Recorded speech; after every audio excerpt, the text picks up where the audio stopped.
So, a few years back, my buddies and I decided to rent this old cabin we found online. Super cheap and tucked away deep in the woods. We thought it'd be the perfect spot to unplug, hike, and just chill around a campfire.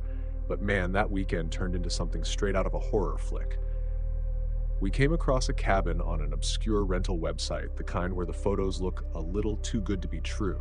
Rustic and secluded, the description said. It was perfect, or so we thought. A chance to leave our chaotic lives behind and immerse ourselves in the wild.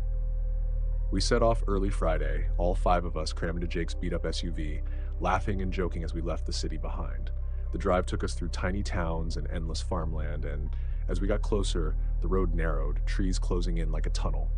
Our GPS started acting up, losing signal the deeper we went. By the time we pulled up to the cabin, the sun was setting, casting creepy shadows everywhere. The place looked like it hadn't seen visitors in years, peeling paint, a sagging porch, and windows that seemed to stare back at us. I felt a chill, but shrugged it off as just the evening cold.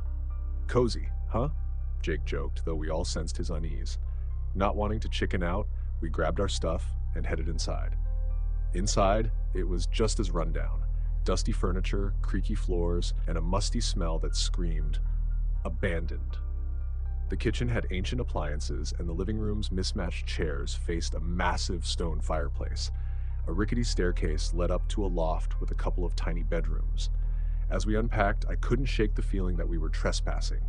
The silence was heavy, making every little noise echo. But I kept my thoughts to myself, blaming it on first night jitters. That evening, we tried to settle in. Jake and I got a fire going while the others set up the kitchen. Dinner was simple, hot dogs and beans, but tasted great out there. We ate by the fire, trying to keep the mood light, though an unspoken tension hung over us.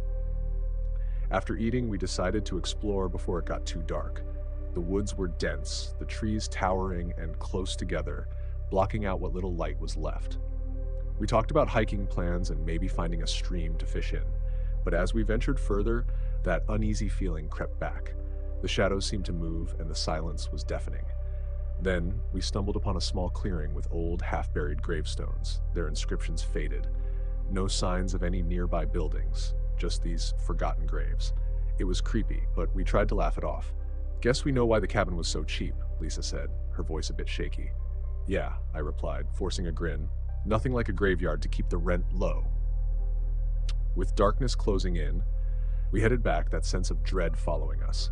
Back at the cabin, we played cards and told stories, but the vibe was off. Every creak of the floorboards or gust of wind made us all jumpy. It felt like the cabin was alive, or worse, like we weren't alone. Then we heard it, a faint noise outside, like footsteps. We froze, eyes darting to the windows. "Did you hear that?" I whispered, heart pounding. Tom nodded, looking pale. "Maybe it's just an animal?"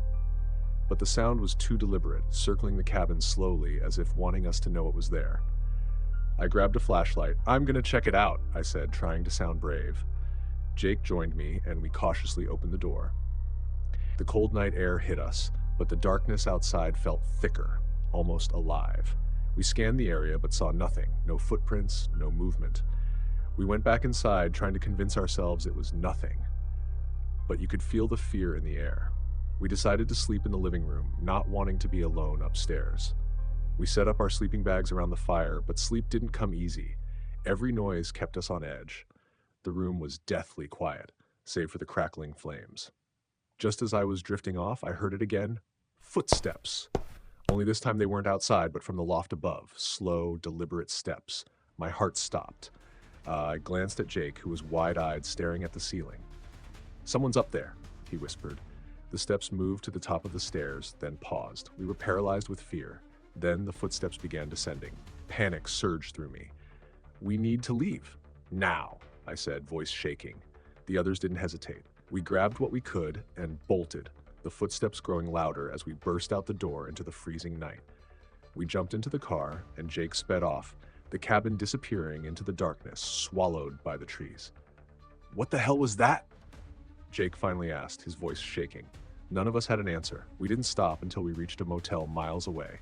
No one slept, too shaken to relax. To this day, I don't know what was in that cabin or what followed us into those woods. Sometimes when the night is quiet, I think of the sound of those footsteps and wonder what would have happened if we'd stayed. But now I know this for sure. Some places are meant to be left alone.